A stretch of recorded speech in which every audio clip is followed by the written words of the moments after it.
Hello dear students, welcome back to my channel physics SPC. Electrostatics का एक question. Positive charges capital Q is distributed uniformly over a circular ring of radius a. A point particle having a mass m and negative charge minus q is placed on its axis at a distance y from the center. Find the force on the particle. Assuming y less than a, find the time period of oscillation of the particle if it is released from the center. Neglect the gravity. Solution. सबसे पहले diagram बनाते हैं और जो given है वो लिखते हैं। देखो, एक यूनिफॉर्मली सर्कुलर चार्ज रिंग है, एक यूनिफॉर्मली सर्कुलर चार्ज रिंग है, वो बना लेते हैं। मैंने ये एक सर्कुलर चार्ज रिंग बना ली, ये, और इस पे जो चार्ज है वो यूनिफॉर्मली डिस्ट्रीब्यूट है, प्लस के क्यू, ये सब मिला के टोटल चार्ज डिस्ट्रीब्यूट है। पूरा चार्ज कितना, ये क्यू है। इसकी जो रेडियस है वो ए है, यहाँ पे हमें रेडियस ए दे रखी है रिंग की, और चार्ज कैपिटल क्यू दे रखा है रिंग पर। इसके सेंटर से, ये इसकी एक्सेस हो गई बेटा, ये इसकी एक्सेस हो गई, ये इसका सेंटर हो गया। सेंटर से y डिस्टेंस पर, distance y from the centre, axis पर एक पॉइंट है, मान लो ये वाला पॉइंट है, इसके सेंटर से y दूरी पर है। यहां पर एक नेगेटिव चार्ज जिसका मास m है प्लेस कर रहे हैं, तो इस पर कितना फोर्स लगेगा। सबसे पहले क्वेश्चन तो ये है। देखो, फोर्स अगर कैलकुलेट करना है इस जगह पर, तो देखो इसे सोर्स चार्ज मानो और इसको मान लो टेस्ट चार्ज। जैसे अगर हम एक इधर की तरफ, आपका ये सोर्स चार्ज है रिंग, रिंग को मैंने सोर्स चार्ज मान लिया जो इलेक्ट्रिक फील्ड क्रिएट करेगा, ठीक है, इस पॉइंट पर, एक्सेस पर। ये आपका रिंग है और इसका फॉर्मूला हमें लर्न होना चाहिए बेटा। ड्राइव करेंगे कि पॉइंट चार्ज पहले एक स्मॉल सेगमेंट काट के फिर निकालें, बहुत बड़ा हो जाएगा उससे। तो एक काम करिए कि आप पूरे रिंग का, अगर इसकी रेडियस ए है और सेंटर से डिस्टेंस अगर ये वाई गिवन है, तो इस वाले पॉइंट पर अगर ये पॉजिटिव है तो इलेक्ट्रिक फील्ड की डायरेक्शन जो होती है वो पॉजिटिव चार्ज से अवे होती है, और लाइन जो एक्सिस के अलोंग होती है। अगर इस साइड में देखेंगे तो इस साइड में भी पॉजिटिव चार्ज से अवे और एक्सिस के अलोंग ऐसे होगी, और इस साइड में भी ऐसे होगी। इसकी डायरेक्शन तो ये हो गई। इसका जो मैग्नीट्यूड होता है due to this source charge, इस चार्ज रिंग की चार्ज की वजह से इलेक्ट्रिक फील्ड का जो फॉर्मूला होता है ये होता है 1/4πε0। इसकी जगह पे केवी लिख देते हैं, 1/4πε0 लिख रहा हूँ, इंटू चार्ज कितना है क्यू, और एक्स डिस्टेंस मानते थे हम जनरल स्टैंडर्ड में, यहाँ पे वाई दे रखा है तो वाई ओवर रेडियस ए, रेडियस ए रखी, आर नहीं रखी तो ए लिखा है मैंने, प्लस वाई का स्क्वायर और उसकी पावर 3/2। ये इलेक्ट्रिक फील्ड का फॉर्मूला होता है बेटा। मैग्नीट्यूड इतना और डायरेक्शन ऐसे होती है। अगर इस जगह पर एक सोर्स चार्ज की जगह पर, जैसे यहाँ पे इलेक्ट्रिक फील्ड निकाल लिया due to this source charge, इसको तो मान लो सोर्स चार्ज या रियल चार्ज कह सकते हो, और इसको मान लो टेस्ट चार्ज। इस जगह पे मैंने इलेक्ट्रिक फील्ड की वैल्यू बता दी बेटा। अब ये वाला जो टेस्ट चार्ज है इस इलेक्ट्रिक फील्ड में प्लेस्ड है, तो फॉर्मूला होता है इलेक्ट्रिक फील्ड का, electric field is equal to force on test charge, force on test charge over test charge. तो फोर्स ही निकालना है कि इस जगह पे कितना फोर्स लग रहा है, तो एफ, इसको F upon test charge minus k q, बिस साइन लिखते, केवल मैग्नीट्यूड लिख रहे हैं, ठीक है, अपॉन स्मॉल क्यू। तो एफ बराबर कितना हो गया, एफ बराबर हो गया क्यू इंटू ई, इतना फोर्स लगेगा, ठीक है ना, केवल मैग्नीट्यूड देख रहे हैं। और क्योंकि यहाँ पे ये नेगेटिव चार्ज है, तो जो नेगेटिव चार्ज पे जो फोर्स लगता है वो इलेक्ट्रिक फील्ड के अपोजिट डायरेक्शन में लगता है, इसीलिए इस पर जो फोर्स लगेगा वो इस तरह से लगेगा। अगर ये पॉजिटिव चार्ज होता तो फोर्स इलेक्ट्रिक फील्ड की डायरेक्शन में लगता, ठीक है। तो यहाँ पे मैंने केवल मैग्नीट्यूड लिखा है, इसीलिए साइन पुट नहीं करेंगे। तो ए बराबर चार्ज तो क्यू हो गया और इलेक्ट्रिक फील्ड ये हो गया 1/4πε0 capital Q Y over A square plus Y square की पावर 3/2।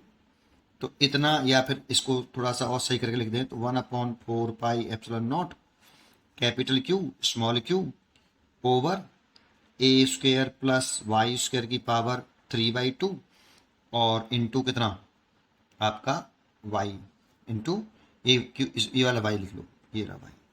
इतना फोर्स लग रहा है, ठीक है। तो फोर्स हमसे पूछ रहा था find the force on the particle assuming Y less than A. ये भी कहा है अगर हम इसमें और आगे बढ़ाएं वाई लेस देन ए कहें तो देखो वाई बहुत छोटा है ए की कंपेयरिंग, तो अगर वाई ए से बहुत छोटा है तो वाई स्क्वायर और भी छोटा होगा as compare to a square. तो वाई स्क्वायर को आप क्या कर दो, नेगलेक्ट कर दो बेटा। अगर इसमें से वाई स्क्वायर हम छोड़ दें तो देखो 2 से 2 कट गया पावर, तो फोर्स आया F बराबर 1/4πε0 capital Q small Q over, इस 2 से 2 पावर कट जाएगी और ए की पावर आएगी 3 इंटू वाई। इतना फोर्स लगेगा इस कंडीशन में, अगर ये कंडीशन अप्लाई करते हैं तो एक तो क्वेश्चन आंसर ये हो गया हमारा। फिर कह रहा है find the time period of the oscillation of the particle if it release from there and neglect the gravity. अब इसको समझो, जब भी आपसे टाइम पीरियड पूछे ना तो सबसे पहले इक्विलिब्रियम पोजीशन ढूंढो। इक्विलिब्रियम पोजीशन कहां पर होगी रिंग की, जानते हो इस चार्ज को कहां पर रखूं जिससे वो इक्विलिब्रियम में हो। जानते हो सेंटर पर इलेक्ट्रिक फील्ड कितना होगा, सेंटर पर इलेक्ट्रिक फील्ड होगा 0, क्योंकि सेंटर पर वाई की वैल्यू कितनी हो जाएगी 0। अगर सेंटर पर वाई की वैल्यू अगर 0 रख दूं, इस जगह पे वाई पुट कर दूं मैं 0, तो ई की वैल्यू कितनी आएगी 0। तो सेंटर पर इलेक्ट्रिक फील्ड 0 है। अगर सेंटर पर इस टेस्ट चार्ज को रख दें तो वहां पे इलेक्ट्रिक फील्ड 0 है, तो इलेक्ट्रिक फील्ड 0 होगा, तो सेंटर पर अगर इस टेस्ट चार्ज को रखें तो उस पर कोई फोर्स नहीं लगेगा, तो टेस्ट चार्ज इस जगह पर इक्विलिब्रियम में होगा, पहली बात। फिर ये देखो कि ये जो इक्विलिब्रियम है वो स्टेबल इक्विलिब्रियम है अनस्टेबल इक्विलिब्रियम है। दूसरा स्टेप होता है टाइम पीरियड निकालने के लिए, क्योंकि अगर कोई पार्टिकल एसएचएम कर रहा है तो एसएचएम द एग्जांपल ऑफ, अगर कोई पार्टिकल एसएचएम कर रहा है तो एग्जांपल होता है स्टेबल इक्विलिब्रियम का, स्टेबल इक्विलिब्रियम का एग्जांपल होता है एसएचएम, ठीक है। तो देखो अगर मैं यहां पर ये ऐसे रिंग बना लूं, इस पर पॉजिटिव चार्ज है, ठीक है, ठीक है, इस पर ये पॉजिटिव चार्ज है।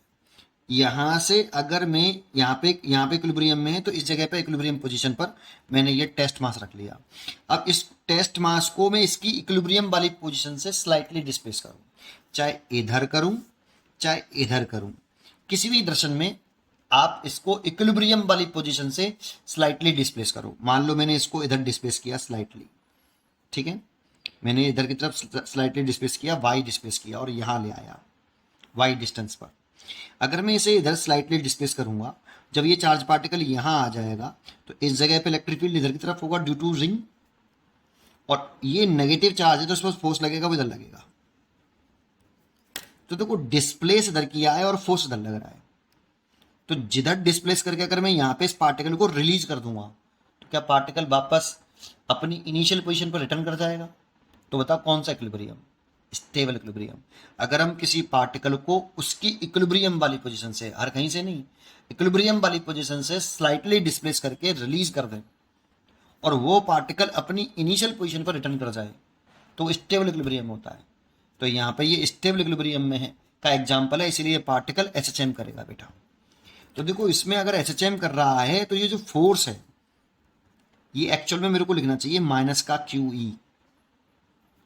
क्यों, माइनस साइन ये बता रहा है कि जो फोर्स है वो इस डिस्प्लेसमेंट और फोर्स की जो डायरेक्शन है वो अपोजिट है। फोर्स की और डिस्प्लेसमेंट की जो डायरेक्शन है वो कैसी है, अपोजिट है। देखो डिस्प्लेसमेंट मैंने इधर किया और फोर्स लगा इधर, तो ये फोर्स और डिस्प्लेसमेंट अपोजिट है, तभी तो जो फोर्स की जो वैल्यू आ रही है ये हमारी आनी चाहिए ए बराबर, ये जो वैल्यू आ रही है ना ये इतनी आनी चाहिए माइनस के 1/4πε0 कैपिटल क्यू क्यू ओवर ए क्यू इंटू वाई, ये माइनस साइन लगा के चलना चाहिए। अब देखो यहाँ पे फोर्स और डिस्प्लेसमेंट, माइनस साइन क्या बता रहा है कि जो फोर्स की डायरेक्शन है और डिस्प्लेसमेंट की डायरेक्शन है वो एक दूसरे के अपोजिट है, दिख रहा है डायग्राम में। और ऐसा हुआ तो अगर ये कंडीशन बन गई तो देखो एक इक्वेशन ऑफ एसएचएम होती है हमारी, इक्वेशन ऑफ एसएचएम ये होती है ए बराबर माइनस का के इंटू वाई। इसमें के होता है ये एसएचएम कांस्टेंट होता है,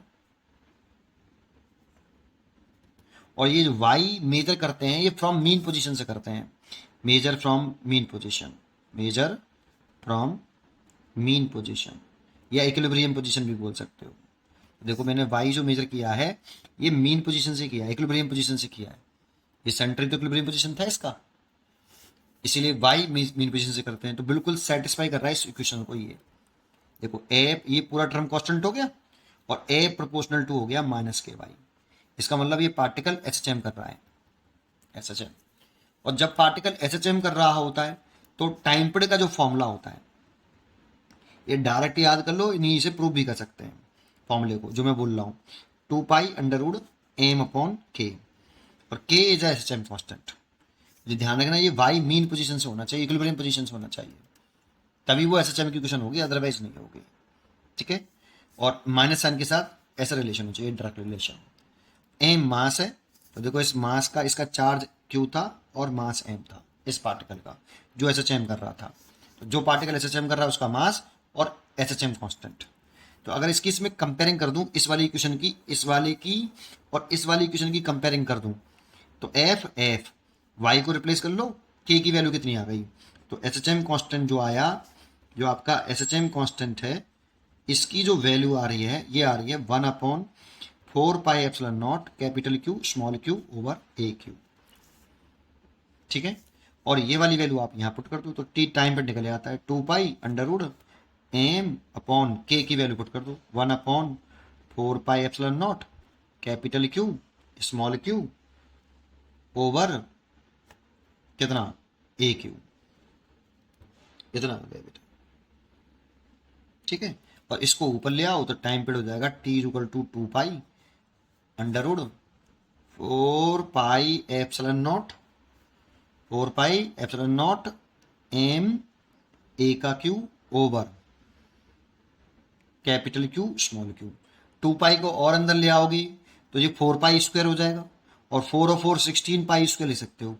कहीं एग्जाम्पल क्वेश्चन का आंसर ये नहीं रखा हो 16 pi square epsilon not M A का Q over capital Q small Q.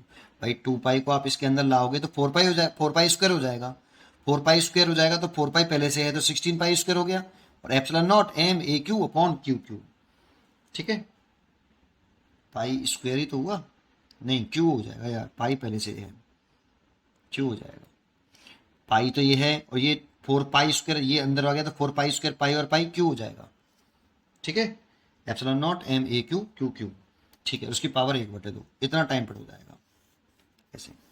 और अगर आपको ये फॉर्मूले पर, वैसे तो ये ऐसे करना चाहिए, लेकिन अगर ये फॉर्मूला कैसे आया इसको आगे बढ़ाना है तो आप यहाँ बढ़ा दो। अगर ये एसएचएम प्रूफ हो गया तो एफ की जो वैल्यू होती है मास इनटू एक्सेलरेशन होता है, force is equal to force की जगह पे यहाँ से बढ़ा लो इसको, मास इनटू एक्सेलरेशन लिख लो ए, और एक्सेलरेशन का सिंबल बदल देता हूँ, कैपिटल लिख देता हूँ क्योंकि यहाँ पे ए यहाँ पे पहले से है ना, बराबर माइनस के 1/4 pi epsilon not capital Q small q upon a q into Y.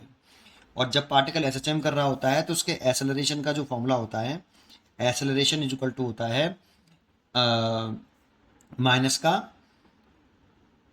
M omega square into, sorry acceleration का फॉर्मूला होता है माइनस के ओमेगा स्क्वायर वाई, ये होता है फॉर्मूला एसएचएम कर रहा होता है जब एक्सेलरेशन का फॉर्मूला। तो लिख दें एम एक्सेलरेशन की जगह पे लिख दें माइनस का omega square Y is equal to minus के 1/4 pi epsilon not capital Q Q upon A का क्यू इंटू वाई, है ना। वाई से तो वाई कैंसिल हो गया और माइनस से माइनस कैंसिल हो गया, एम को नीचे ले आओ, ओमेगा का स्क्वायर आ गया ये 1/4 pi epsilon not capital Q Q over कितना एम ए का क्यू। ओमेगा की जो वैल्यू होती है यहाँ पे, ओमेगा एंगुलर स्पीड होती है, तो 2 pi upon T, 2 pi upon time period, तो ओमेगा के लिए 2 पाई अपॉन टाइम पीरियड लिख दो, तो ये हो जाएगा 4 pi square over time period का square is equal to 1/4 pi epsilon not capital Q Q over M A Q. उल्टा कर लो, इसको यहाँ ले आओ 16 हो जाएगा, और इस पूरे उल्टा कर लो पहले। चलो T square upon 4 pi square is equal to 4 pi epsilon not M A Q over capital Q Q, और इसके साथ मल्टीप्लाई कर लो, T is equal to root भी ले लो सामने, तो 16 पाई का Q epsilon not M A Q upon capital Q small Q. लेकिन ये लंबा पड़ जाता है काफ़ी। सीधा स्टेटमेंट ध्यान रखिए, इसकी कंपेयरिंग करिए, एसएचएम कांस्टेंट निकालिए। ये ध्यान रखना वाई मेजर होना चाहिए फ्रॉम इक्विलिब्रियम पोजीशन से। और टाइम पीरियड का फॉर्मूला ये लगा दी, T is equal to 2 pi upon M upon K is SHM constant, value put कर दीजिए, फटाफट निकल आता है। उम्मीद करता हूँ कि आपको ये क्वेश्चन जरूर समझ में आया होगा। पढ़ते रहिए और खुश रहिए। Thank you.